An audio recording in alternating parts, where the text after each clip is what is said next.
Gel demedi.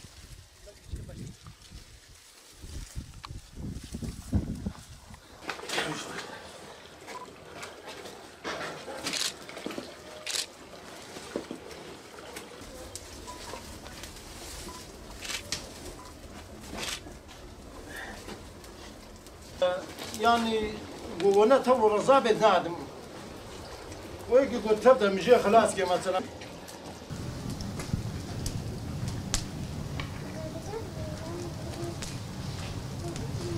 أقولوا دكالين تمامي بشتكا خوتها بيجي درها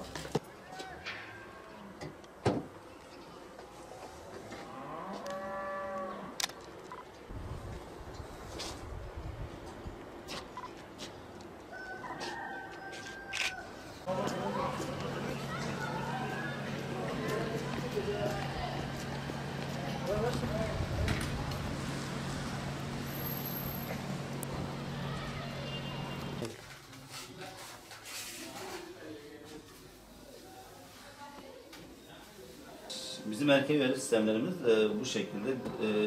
3 bölgede 3 tane istasyonumuz var. Bunu aynı anda çiftçiler Android sisteminde veya iOS'tan indirip buradaki sensörlerden havanın sıcaklığını veya buradaki toprak sensörünü, işte don ve sıcaklığı, yağışı, hastalığı birebir gördükleri gibi de burada özellikle yine küllenme ile ilgili küllenme riskinin ne kadar olduğunu sistemler oradan analiz edip bize gönderiyor. Burada şurada görürseniz risk şu anda 0. Yani eğer risk %60 üzerine ve %100 olduğunda biz bu sisteme bakarak buradaki çiftçilerimizden, yani bizde kayıtlı olan tüm çiftçilere toplu mesaj atmaktayız.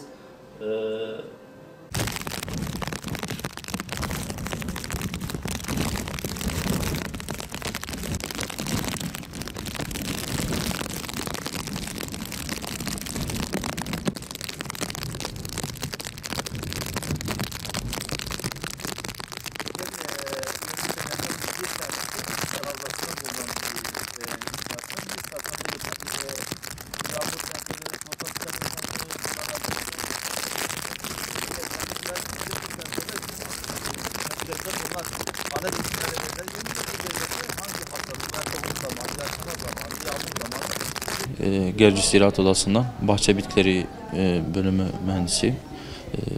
Burada işte Gercü Ziraat Odası'nın eğitim çiftliğinde eğitim vermekteyim.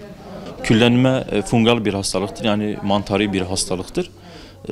Bitkide yani omcada bütün hem meyvesinde, yaprağında ve dallarında hepsinde zarara neden olur. Üzüm kalitesini düşürür. Yani gördüğümüzde üzeri böyle kül serpilmiş gibi sertleşmiş. Bu şekil bir üzüm zaten pazarda bir payı yoktur. Dallarında mesela kiremit rengi bir şey olur, böyle benekler olur, şeyler olur. Bunu gördüğümüz zaman küllenme hastalığına yakalandığını biliriz. Küllenme işte dediğimiz gibi fungal bir hastalıktır. Bu şekil bir etkisi vardır bitkilerde. Bu yıl doğrudur bağlarımızda büyük bir sıkıntı yaşadık küllenmeden dolayı. Bunun en büyük sebebi işte düzensiz yağışın olduğu zaman düzensiz bir yağış oldu. Nem oranı sürekli yükseldi. Fungal hastalıklar zaten bildiğimiz kadarıyla nemden dolayı ciddi bir artış sağlar. Şimdi Haziran ayında havaların ısınmasıyla beraber yağmurun dinmemesi, sürekli yağması bu mantarın daha çok üremesini sağladı. Bunun dışında mesela bizim yaptığımız mücadeleler ve çiftçilere sunduğumuz eğitimler vardır. Şimdi biz ilk baştan mesela başlayabiliriz. Çiftçilerimize mesela sonbaharda yaprakların %70'i falan döküldüğünde bordo bulamacıyla muamele edilmesini söyleriz. Ondan sonra ilkbaharda aynı şekilde bordo bulamacıyla muamele edilir. Bu bitkiyi dış etkenlerden korur, artı az da olsa bir besin şeyi sağlar. Ondan sonra mesela bizim çiftçiye çıkardığımız 5 aşamalı bir ilaçlama süresi vardır. Bunlar işte ilk ilaçlama bitki sürgünlerinin 15 ile 20 santim uzadığı dönemde mesela ilaçlama yapılır. Ondan sonra 15 günlük aralarla bu ilaçlamalar devam edilir. Bunu bilgilendirmek için erken uyarı sistemlerimiz var. Gercüş bölgesinde 3 yerde uyarı sistemimiz var. Şimdi o uyarı sistemleri bize hem yağışın, donun, bunların bilgilerini verirken bir de şeyi de verir yanında. Bazı hastalıkların tutulma zamanı veya hastalık olacağı zamanı da belirler. Şimdi bunlar bize gelir, biz bunları o süreçte işte çiftçilere mesaj atarak onları yönlendirir. İşte şu hastalık var veya şu hastalık gelebilir. Bu uyarı sistemiyle biz çiftçileri uyarırız. Onlar da gerekli ilaçlamaları yapar. Daha önce onlara bildirdiğimiz ilaçlama şekilleri nasıl yapılır, nasıl kullanılır, hangi işte hem hastalığı da tanıtırız. Hangi hastalığa hangi ilaç kullanılır, etken maddeleri nelerdir bunları söyleriz. Çiftçi ona göre ilaçlamasını yapar. Şimdi çiftçilerimize dediğimiz gibi biz sürekli eğitimlerde bulunuruz. Çiftçilerimizden ricamız bizim onlara verdiğimiz bilgileri dikkate alsınlar. Budamasından tutun ilaçlama süresine, arazinin işlenmesine, her türlü yapılabilecek işlemlerde yani bizim söylemlerimizi, bizim buradaki bilgimizi dikkate alıp çiftçi buna göre hareket ederse onlar da kazanırlar ve bölgemizin bağcılık üzerine gelişimi daha iyi ilerler ve daha kaliteli bir bağcılık oluşur bölgemizde. Gercüş Ziraat Odası'nda tarım danışmanı olarak çalışmaktayım. Biz Gercüş Ziraat Odası olarak özellikle bölgemizde en yoğun olarak olan bağcılığa çok önem vermekteyiz. Özellikle son yıllarda mevsimin değişmesiyle birlikte hastalıklar burada çoğaldı.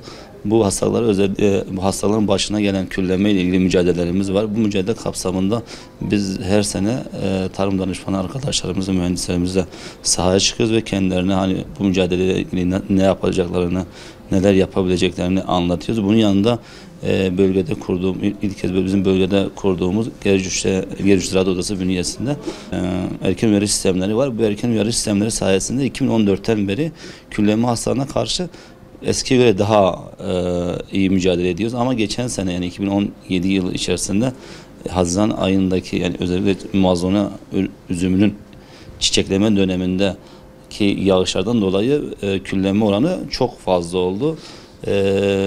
Bu nedenle zararımız biraz daha fazla ama mevsimsel olarak bir sıkıntı olmasa biz 2014'ten beri dediğim gibi erken uyarı sistemleriyle beraber ziraat mühendisi arkadaşlarla beraber çalışıyoruz. Bu erken uyarı sistemleri sayesinde hem ilaçlamanın zamanında hem fazla ilaçlamanın yapılmaması konusunda çiftçilerimize bilgilendirici mesajlar gönderiyoruz. Bir de özellikle bağlarımızın eski ve hastalara karşı dayanıksız olmasından dolayı Gercüş Ziraat Odası İl Tarım Müdürlüğü ve Tekirdağ Bağcılık Araştırma İstasyonu ile beraber 2014'ten beri bir çalışma üretiyoruz. Buradaki malzone çubuklarını Tekirdağ'a gönderiyoruz ve Tekirdağ'da Amerika asman aşarına aşılıyoruz. Amerika asman aşarının avantajı da hem filokseradaki hastalıkların karşı daha dirençli olması hem de meyve dip kurduğuna karşı daha dayanıklı olması nedeniyle onları tercih ediyoruz. Tabii artık Tekirdağ'a gönderdiğimiz vakit bayağı masrafımız ve zaman kaybımız oluyordu.